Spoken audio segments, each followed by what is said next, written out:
نماز کے بارے میں ایک حدیث آتی ہے، میں اس حدیث کو جب پڑھتا ہوں مزہ آ جاتا ہے کہ نبی کریم صلی اللہ علیہ وسلم نے فرمایا کہ تحترقون تحترقون،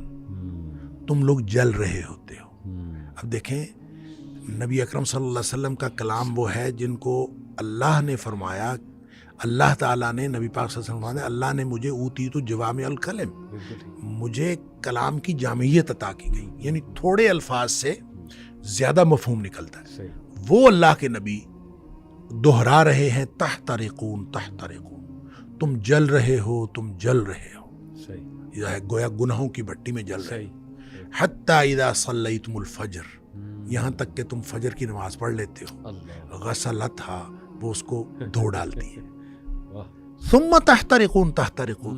پھر تم نکلتے ہو تو پھر وہی دنیا ہے، وہی گناہ ہیں، وہی آنکھیں، وہی سماعتیں، کہاں کہاں تم پھر رہے ہو اور گناہ ہو رہے ہیں۔ شکر ہے آگے ظہر کی نماز کا وقت آ جاتا ہے، حتی اذا صلیتم الظہر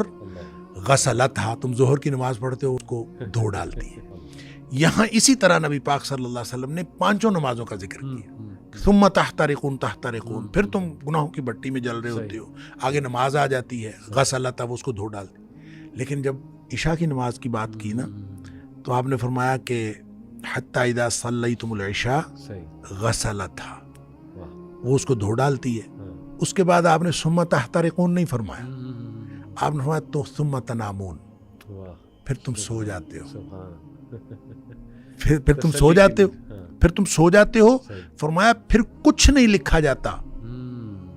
یعنی پھر گویا وہ جو تحترقون ہو رہا تھا، گناہ ہو رہے تھے، وہ گناہ ختم ہو گئے۔ سوئے ہوئے کے آدمی کا تو کچھ نہیں لکھا جاتا۔ ویسے بھی نبی پاک صلی اللہ علیہ وسلم فرمایا رفع الاقلام عن ثلاث، تین قسم کے لوگوں سے قلم اٹھا لیا جاتا ہے، تو سوئے ہوئے سے قلم اٹھا لیا جاتا، تمہارے اوپر کچھ نہیں لکھا جاتا حتی تستيقظوا، جب تک تم جاگ نہ جاؤ اس وقت تک کچھ نہیں لکھا جاتا۔